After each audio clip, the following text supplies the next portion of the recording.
You and I want to know what it takes to be happy. We have to understand what is our current blueprint of how our life's supposed to be. Now, what do I mean by blueprint? Well, we have a story in our head of how life's supposed to be. Some people's story is you work hard in school, you become really great, you're a nice person, you're a good person, and then you grow up and you take care of yourself and you find the ideal man and you fall in love and you have a white picket fence and you have 3 perfect children and you live happily ever after. Somebody else's story, the old story was you work really hard in school, you excel in college, you go to work for a big corporation, and you move up through the ranks until you're the president or chairman of the company, and you become successful and respected throughout life. These are some old stories. Obviously, the stories that we hear today of what people's lives are supposed to be like are completely diverse. We no longer have these little archetypes, but one archetype still seems to remain. And that archetype is, in order for you to really feel like you're enough, many people believe they have to achieve an enormous amount. They may do it in different ways today. They may do it by building a company and taking it public when they're 27 or 25 years old, or they find and create a new technology, or they become a very special doctor. But we live in a culture in the West that teaches people that you're not enough unless you do something really special and unique, and we define special and unique in interesting ways. A school teacher is not special and unique. A mother who stays home with her children day and night, sculpting their minds, their bodies, their souls, and their future is not special. We live in a world today where we treat teachers like they're nobody and pay them accordingly, and we wonder why our children seem to have challenges in learning and growing or being engaged in school. When we spend thousands of dollars on some item like a computer, but what we look at overall, we invest in for the teacher and for that person who's the personal connection with them is so small. We live in a society where many women look down and say, well, you're just a housewife, you're just a mother. See, some of the pain we have in our society is not because there's one right or one wrong approach, but because we try to make everybody fit into some particular approach to life. Here's what's going to make you happy or make you unhappy in life. It's real simple. Let's do a quick test. If you're in a situation right now where you look at your life, I know there's an area of your life that you probably feel pretty darn good about. Even if you're not happy with your finances, I bet you feel damn good close to your kids. Or if you're not close to your kids, maybe you don't have any kids, maybe you feel really good about your career. If you're doing not so good in your career, maybe you got a really great body that you've trimmed down or strengthened up, or you really shaped yourself the way you want, muscularly, or in the way you look. Or if that's not happening, maybe you feel a really special connection with God, or really close to your mother or father or your family, whatever. Almost everybody has an area of their life they feel really good about if they're honest, and if they're fair to themselves. What's an area of your life you really feel happy about? I want you to think about it for a moment, truthfully. What's an area in your life today that if you wanted to be happy about it, you really could feel proud about it? You could feel like it's an area you're doing darn well in. And if you're really hard on yourself, there's still an area. What's an area? I want you to think of it right now. And I want you to think of that area, whether it's your body or your finances or your career or your intimate relationship or your relationship with your kids or your relationship with your creator, whatever it is. I want you to think about, why are you happy with that area of your life right now today?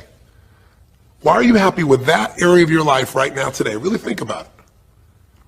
If you were in a seminar with me, I'd have you write this down. And if you can put me on hold here for a second, because I'd like to reveal to you what the formula is for happiness. And if I say there's a formula for happiness and here's what it is, you're going to go, yeah, sure, that's what he says. But if you put down the answer and we can see the formula is real without me telling you what it is, you get to look at your own life and say it matches. You're going to know this is right. So you could stop this right now if you want, put me on hold, and just write down what's an area of your life you're really, really happy about, you're really pleased with, or you could be if you wanted to focus on it. And why are you happy with that part of your life right now? Even if you're not happy with everything, what's the area you're happy with and why? Put me on hold right now, or if you're not going to do that, just think for a moment. Why? Specifically, be real. Why?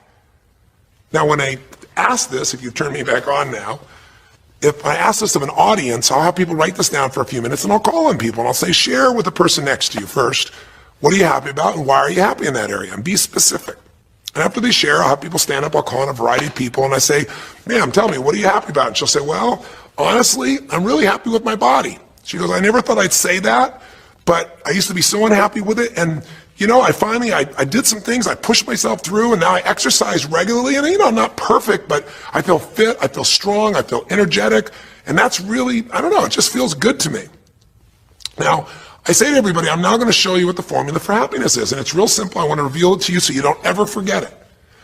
Whenever you're happy with an area of your life, it's because right now, your current life experience, I call it your LC, your life conditions, the conditions of your life conditions in that area match or are equal to your blueprint, your story, your belief about how life should be in that area. So this woman says to me, I'm really happy with my body because it's not perfect. Her blueprint is I don't need to be perfect, but it's so much better than it was. I'm fit and I'm strong and I have this energy. Her mental blueprint says I should be fit, strong, and have energy. I don't need to be perfect, but I should be that way. Well, when my life, my body matches how I think it should be, I feel good about my life. I'll ask somebody else. I'll say, tell me an area you're happy with. Someone else will say, well, I'm really happy with my career. And why? Well, I'm doing better than I even thought I would be. I mean, I'm ahead of the schedule of where I hoped I'd be at this stage. I'm working at this level in this company, and I have these skills and this ability, and it's even better than I thought. Well, once again, listen, this person's happy with this area of their life because their current life conditions in the area called their career are even better than they expected they would be, better than their blueprint, better than their belief of how it should be. If it's really better, you tend to be over the moon. One woman would say, I gotta tell you, I said, I'm the happiest I've ever been in my whole life. How come? She goes, because I have this man in my life and I'm in love with him and he loves me and I can be myself with him. And we have this incredible intimacy and this passion and we want to be with each other all the time and I never get bored with him. Well, what's her blueprint? You want to be with somebody that you can have total intimacy with, somebody who you love and loves you. Those are part of her rules, her beliefs of how it should be. She said, it needs to be, I never want to be with anybody else. I want to be with them every moment. Her blueprint about how life should be and the way she lives, her relationship's even better than she hoped. When it's better than you hope, you're going to be totally excited. So think about this then. What's an area you're not happy with? Let's see if we can find the formula for unhappiness. If the formula for happiness is to be able to meet your expectations or exceed them, that really makes you excited, but to be happy, you got to at least meet it. It doesn't have to be perfect. But if you generally are meeting what you expect you want from your life in that area, you feel good. Life conditions match blueprint, feel good. So what makes you feel bad? What creates pain, stress, frustration? Real easy way to figure it out. Answer this question. What's an area of your life you're not happy with? I mean, be honest with yourself. And even if your life is great in all kinds of ways, I'm sure there's an area you'd like to improve. Anybody who's honest, if they're doing great in their career, very often they don't take care of their body so much. If they're really focused on their body, very often they find themselves in a position where they're not spending enough time with their kids. Or if they're spending time with their kids, their intimate relationship's not doing so well. Because it's the nature of human beings to focus on areas they feel comfortable with and strong in and give those time. And the areas they don't feel so strong and they go, I don't have time for it. What they're really saying is, I don't feel very competent in that area. So what's an area of your life that you are not as happy with? I mean, it's healthy, honestly, to look at areas and say, I don't like it, I want more. This whole concept of a breakthrough is about how do I close the gap between where I am right now and where I want to be. That's what we're here to do. It's like, here's where I want to be, here's where I am. It's healthy to see there's a gap. That makes me have this hunger, this drive to grow, to feel alive, to expand as a human being. So what's an area you're not pleased with? Is it your body? Is it your finances? Is it your career? Is it your spiritual life or lack thereof in terms of feeling connected in that area? Is it your kids? Right? What's the area? What's the area that's not where you want it to be? And then answer for a moment, why aren't you happy with that area of your life right now? Why specifically today are you not happy with that area of your life at this stage of your time of your life? Again, you can stop this and write it down. Might be useful for you. Or if you're going to keep it running, you can stop it and you'll turn it right back on and I'll kick into it. Do that now. Or if you kept it running, then I'll give you what happens. I have people write this down and they don't like this exercise so much. Well, I don't like my body, or I don't like my finances, I don't like my career, I don't like the person I'm in a relationship with, I don't like myself the way I'm in relationships. Why? And they write it all down. Have people share back and forth. I call on people and the lesson's pretty clear. I tell people in advance, here's the formula for unhappiness. I'll show you before you do anything else. When your life conditions, the way you're living your life today, does not match, it doesn't equal your blueprint, your story of how it's supposed to be, then you're going to have disappointment, frustration, or pain. If your life is way different than the way you think it's supposed to be, you can have enormous pain. If it's a little different, you might feel stressed. Make sense? So people stand up and they say, tell me, what's the area you're not happy with? And the person says, well, I'm really not happy with my finances. And I go, why? And they say, because I'm doing worse now than I was 5 years ago. I made mistakes in the market, and at this stage of my life, I should have this much money, and I don't have it, and I don't know how to change it, and it's making me crazy. And why are they crazy? You say, well, because they don't have their economic needs met. No, you can not have your economic needs met, and you can still be okay, but when you have an idea, this is what my need is, and I did the wrong thing, my life doesn't match how I'm supposed to be, that's when people get a little crazy. See, think about it. If you grew up taking care of folding your own clothes, making your own meals, going to the store, doing the grocery shopping, cleaning the bedroom, cleaning the house, vacuuming, taking out the trash, and you did that your whole life, then if you have to do that later on, you don't feel like you have economic pain because you don't have a maid. But if you grew up in an environment where everything was done for you, you never have to work, and now suddenly you have to work incredibly hard to just pay enough money to pay your bills, and all of a sudden food is building up and the house is dirty and your clothes aren't folded and nothing matches, you might find yourself really angry and frustrated because you have a different story about how life's supposed to be than how it is. Someone else will say, well, I'll tell you why, because I'm in a situation now where, I'm 30 pounds heavier than I should be. Should be is the key word. There are people in all cultures who love being big. There are people that will walk around and someone else might think they're massively overweight, but they're going, I own this, honey, and they really, truly, they match their blueprint. Big is beautiful, because their idea is big is beautiful, I'm big, that's beautiful, matches my blueprint. Rock and roll, I'm happy as can be. Somebody else can look like a twig and be stressed out saying, I hate my body, because their blueprint says I should be the skinniest thing on earth and I'm not skinny enough. Am I making sense? When your life conditions don't match your blueprint, you're going to have pain. But here's when you suffer. When I ask people, who here has been through the dark night of the soul? Who's been here in a situation where you feel like life isn't worth living, or we feel like a pain that just will never go away? And a lot of people write down those experiences, like Joaquin. So you'll begin to understand what the issue is I'm talking about here. Joaquin, if you recall, was in a situation where this man felt like there was no reason to live. He couldn't work, he couldn't do anything, his life was worthless. Why did he think that? Because he had a blueprint. And his blueprint said, I need to be an NBA basketball player, at least a professional basketball player. I need to be able to make money and have this great lifestyle, because that's what makes me worthwhile as a human being. That's what makes my family respect me. My mother, my uncles, my aunts. I'm the successful one in the family, and I make the money. I support everybody. He's a good man. He didn't come just to be successful. He took care of his mother, his family. He tried to be an inspiration for people. Joaquin Hawkins is a man who was always going out on his free time and training kids and showing them the pathway to freedom, how they could play basketball and get free like he did and get out of the inner city. So this man is not a selfish man, but he knew this is the way to be worthwhile. This is the way to be able to give to people. This is the way to take care of your family. And all of a sudden, one night, what happened? That way was taken from him. He has a stroke. And in the middle of the night, his life conditions make it impossible to be who he has to be, or he feels like he's worthless. You get it? We have an identity. We have a story of how we're supposed to be. And if life somehow gets in the way of that story, we feel pain. But if we feel we have no control, that's when we go into suffering.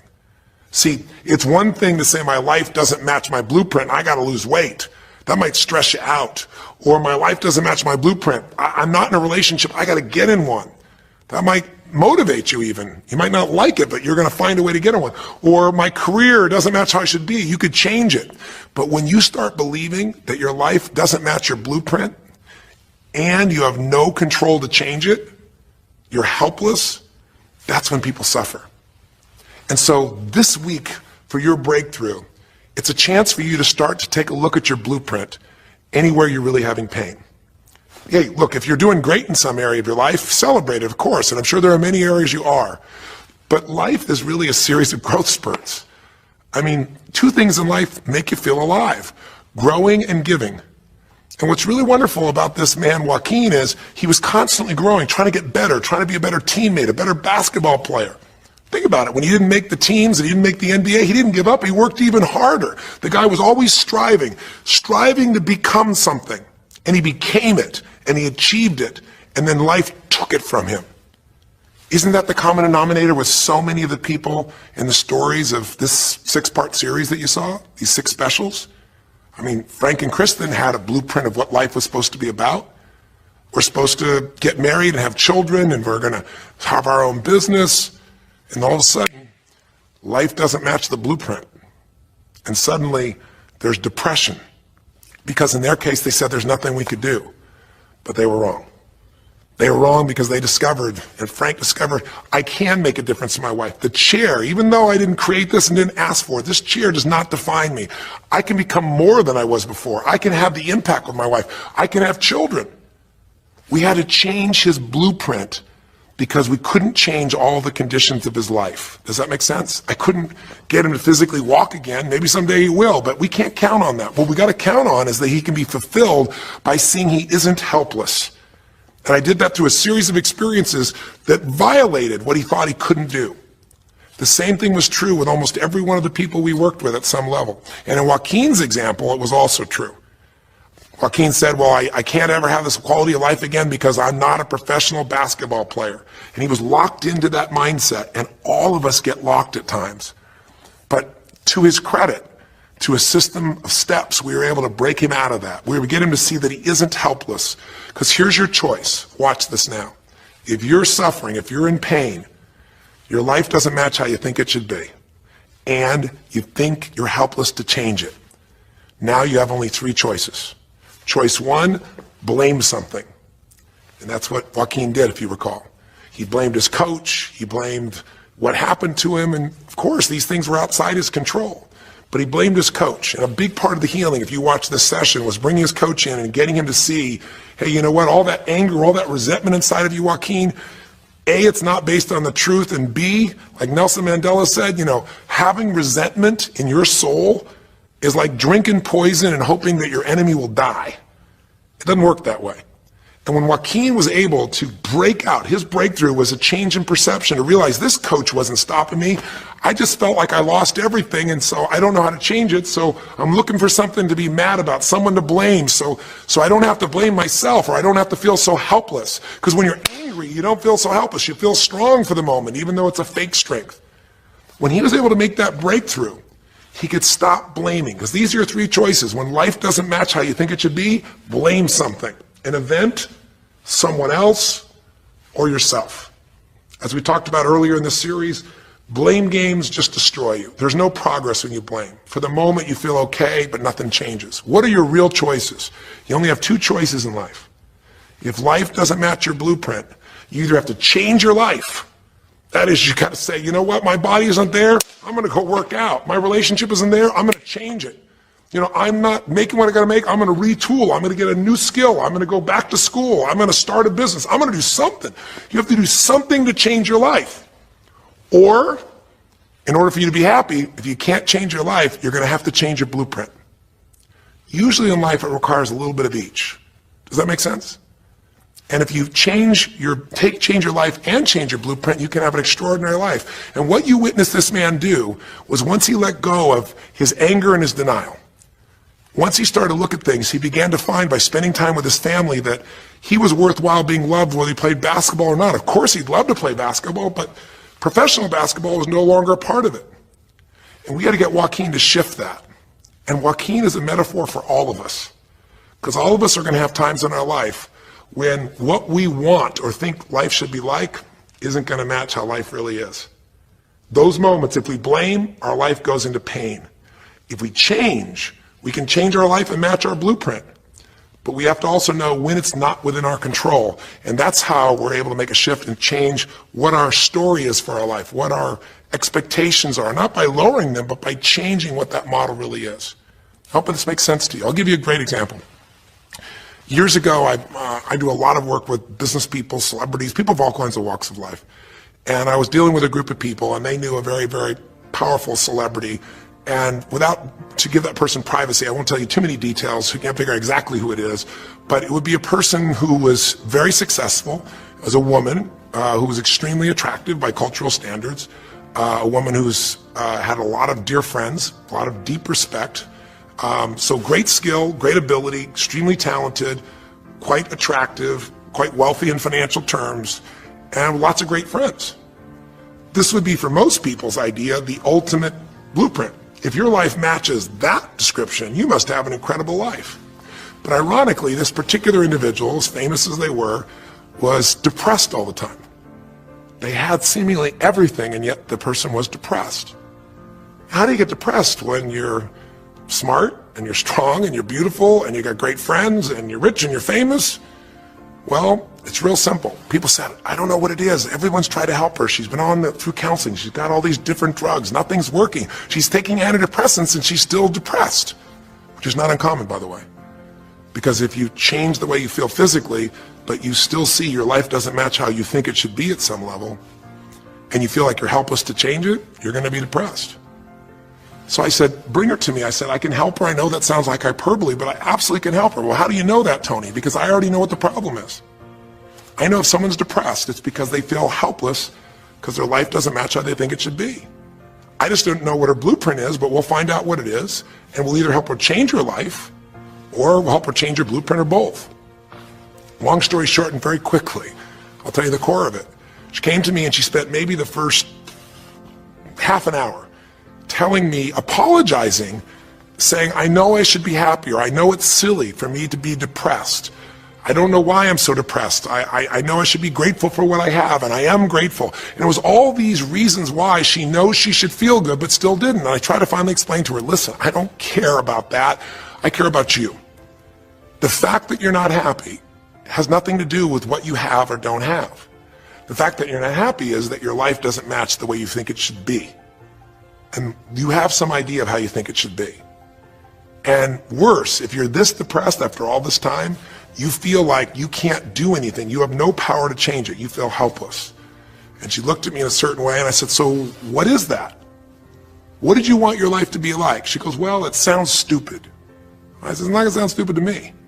She said, well, I don't know. I just always, since I was a little girl, dreamed that I would be married, and I would have 3 basically perfect children, and they would love me totally, and I loved my husband, he'd love me. And I said, okay, so how's that working for you so far? And she said, well, I think you know, because she's a pretty famous person.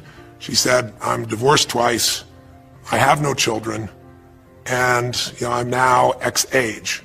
And to give you a clue, that age would be an age where having a child, your own natural child at least, barring a medical miracle, is not going to happen. So I said to her, well, why don't you just adopt? She goes, no, that's not it. And so what I had to dig under is, remember we talked in one of the earlier sessions about there's the surface problem and then there's the deeper desire or need. So I said to her, I said, well, what if you couldn't have the husband but you could have the kids? And she smiled and she said, I'd take that. I said, well, why not adopt your kid? She goes, no, it has to be my own blood children. So I kept digging to find out what was behind her blueprint. Because your blueprint is just a projection of what you think you need to be happy. But as human beings, we're notoriously ineffective at knowing it's going to make us happy. So much that we think we're going to make us happy, we get there and we go, is this all there is? So many things that we think are going to make us miserable and we can never deal with, we go through it and we can handle it. We're not good at projecting these things. All kinds of studies will show this.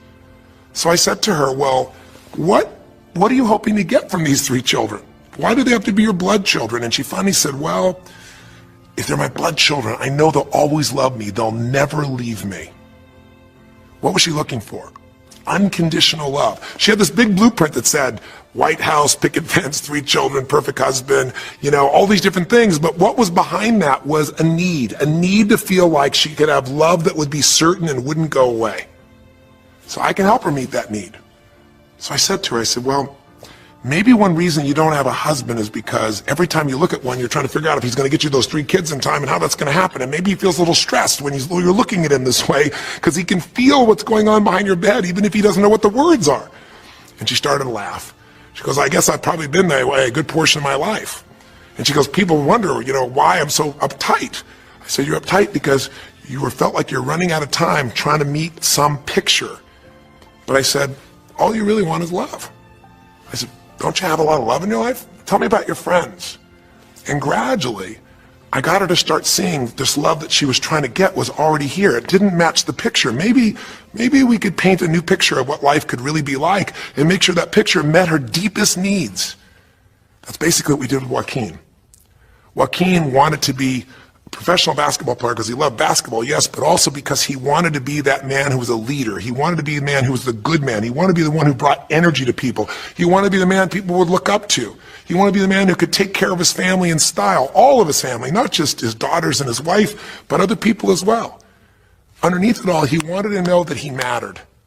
And through the process that you saw in this show, he began to find out that he didn't need to be angry at the world, that yes, his blueprint was taken from him, but his soul and his ability to be a special human being that could touch other people was not taken from him. That maybe his real gift was his ability to inspire young kids, his ability to get himself to do whatever it took. How did he become a professional basketball player? Unbelievable discipline, unbelievable drive. He started bringing that to picking up trash, and the game started to change. He started to have fun there. He could come home and take care of his kids and pay his bills. That doesn't solve everything, but it gives him a way to suddenly regain himself. When he sat around with all of his family, and you saw part of those scenes, and if you watch little areas of browsing this week, you'll see some more scenes from his family where you see him begin to realize they love me whether I'm rich or poor. They love me whether I'm a professional basketball player or not. They love me. That's what he was really after. And when he got that, it allowed him to let go and say, I can do other things. That doesn't mean he won't have challenges. We're all going to have challenges in our life. It doesn't mean that at times he won't wish he's doing more. But he's no longer stuck. He's broken through because he now knows I have control. I can change my life or I can change my blueprint. And when I do, I can fulfill it. I can start to feel that aliveness. Now here's the trap. What do you think happens once you fulfill your blueprint regularly? Once you figure out how to do what you always dreamed of? You always dreamed to live a certain way, and now you're living that way every day. Well, the human nervous system, the human spirit needs to grow. So pretty soon you'll get bored with that, and you'll come up with a new blueprint. That's part of life that's exciting. See, if you and I from this day forward are going to be happy, just remember what we've said. It takes two things: grow and give. A meaningful life comes from growing, that sense of progress, and it comes from having life not just be about me, but about we, doing something that makes me feel connected to other people besides myself. That growth, that sense of contribution fills a deep spiritual need that we all have. If you are unhappy in your life, you got three choices, really two. Blame, that's not a choice, it's not going to work. Don't blame someone else, don't blame the event, don't blame yourself. Just figure out what you're going to do to change your life. That's my specialty. If you like my coaching or my team's coaching, come visit with us. Come to an event. Come get a coach. Come through a program, and we'll guide you through it more than just a few minutes like this, and we'll do it directly in an environment that'll shift you. Or change your blueprint. You're going to have to rewire what's going on inside, and that's what we focus on as well. So I hope this journey has been an interesting one for you. I hope it's opened up your eyes to what it takes to go from where you are to where you want to be. It takes changing your emotional pattern. It takes bringing presence to your life. It takes realizing you have no problems compared to somebody else and putting your life in perspective. It takes the ability to deal with those extreme stresses that happen in your life by questioning your limiting beliefs. And again, we'd love to coach you and show you how to change those in a permanent way where it happens automatically, just like lifting weights so often until the muscle's always there and you find yourself able to follow through. It takes for you to be able to figure out how to deal with crisis and how to turn it around. It takes facing your fear. It takes pushing yourself through what used to stop you. It takes putting yourself in a position where you connect to what's more important than just yourself, what you value than just yourself. And it takes, I think in this case also, the ability to realize that no matter what happens to you, you're more than that moment. You're more than the story you think you're supposed to be.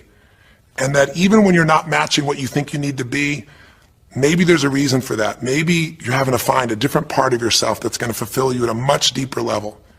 Sometimes failing to get your goal gives you your destiny.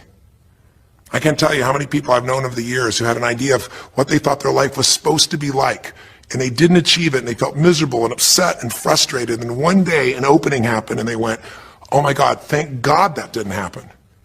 I think it's Garth Brooks had a great song, And it's a song about when he was in high school and he was in love with this girl, infatuated with her. And she didn't even know that he existed. And he prayed to God every day that she would notice him, that she would fall in love with him. And then sure enough, she never did. He was so disappointed. His blueprint didn't match. His life didn't match it because she didn't even know he existed. And he felt this suffering. He could do nothing to turn it around. Well, 15 years later, he became a guy named Garth Brooks, somebody everybody knew, and he could rock, stadiums with his energy and his song and his music. And he goes back to be at his high school reunion. I think it was his 15-year reunion, if I remember correctly. I don't remember the exact year, but all I remember is he said he saw that woman that he was so obsessed by. He was looking forward to seeing her. And now he was Garth Brooks, and he met her. And after he met her and spent some time with her, he wrote a song called Thank God for Unanswered Prayers. Sometimes not getting your blueprint's the best thing that ever happened, because the disappointment drives you to find something more important inside of you. Or not getting it makes you look for another aspect of your life, a spiritual aspect, a family aspect, a physical aspect. If you can just trust that life doesn't happen to you, it happens for you, then you can find in any situation a benefit that can take your life to the next level. I don't care if you're Frank and Kristen. I don't care if you're, Mandy and Scott. I don't care if you're Joaquin and Kim. Every one of us in our life is going to face situations where it feels like we have total trauma, something that's been taken from us. The real question is, what are you going to do with it? Some people just live in their story of what they don't have, and they have the right to do that. If Frank and Kristen lived in pain and felt bad, we'd all say they have the right to do it. It's the difference between what you have the right to do and what you deserve to give yourself and others. We have the ability to transcend whatever happens to us. There's something called post-traumatic growth. Very few people know about it. Two people go through the same stress. One's destroyed, the other grows. What's the difference? The people that grow will not give up. They don't have any excuses. They find the way to break through whatever it takes. And when they do, three things happen. Number one, they realize who they really are and what they're capable of. They realize they're so much stronger than they thought they were. And number two, they deepen all their relationships. You want to know who really cares about you, who you love and who loves you? Go through some tragedy, go through some hard times. All your Facebook friends go away. Your real friends, your real family shows up for you, and you show up for them, and it deepens your relationships. And the third thing happens, if you can push yourself through and break through whatever challenges life gives you, is each time you have a breakthrough, you get stronger. And it almost like builds a psychological immunity in you, where suddenly, all of a sudden, it's like stuff happens, you know stuff's going to happen, and you're not scared of it anymore. Because after you've been through a stroke, after you've been through, losing the use of some of your body, your senses, after you lose a family member, and you break through to that, you get to the other side, it's like, give me your best shot, life. It's almost like there's this psychological immunity that says, I'm ready for whatever life will give me. I don't want challenges, but if they're here, I know I can handle them. That strength of spirit is what creates a sense of freedom and joy in life. And that strength of spirit basically comes from living a life where you are constantly and never-ending flinging away to improve yourself and to help others. That's my mission. And if we can serve you again in the future, I hope you'll check us out. There's three ways you can continue to participate with us. You can come to an event. Come have an experience with us live at a weekend at our Unleash the Power Within or our Date with Destinies. I think you'll find it's very different than just sitting here talking to you quietly, sitting in front of your computer screen. It's a rock and roll environment. It's like going to the ballpark and having one person sitting there talking to you versus being in the ballpark or the rock and roll concert, with 50,000. There's an energy and a power that comes from it. Second is there's immersion. Here we talk for an hour, there's distractions and emails. There it's total focus, and we go for immersion. We're literally, what we did here over 6 weeks, few little conversations, all that happens over and over again, multiple times a day, and you get that shift. So come to an event, or call up and get a coach. We have people that you can work with and have a free coaching session and make sure it's really valuable for you. But these are people that can check in with you to help make sure you break through, you make the changes you want to make in your career or your finances or your body or your emotions or whatever area matters to you.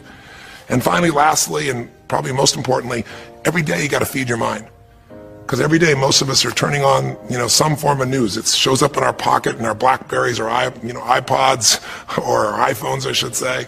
It shows up, on your computer constantly. It chases us, and it rarely does a good idea interrupt you. Really what you have to do is pursue the ideas, pursue the experiences that are going to change your life. And we have a way to do it called net time, no extra time.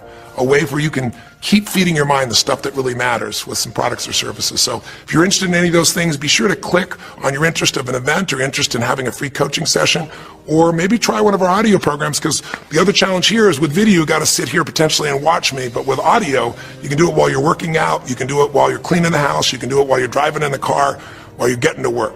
We'd love to continue serving you in any way we can. I know I've gone long in this session, but I really want you to think about, how can I give my life the way I want it to be? The way I do it is I figure out what my blueprint is and I update it for what life is. I change my life, match my blueprint, and suddenly my life feels full and alive. Thank you for the time that we spent together here. I've really enjoyed our time, and I hope that this breakthrough series reminds you to never settle for less than you can be. Never settle for less than you can give or you can share. Live strong,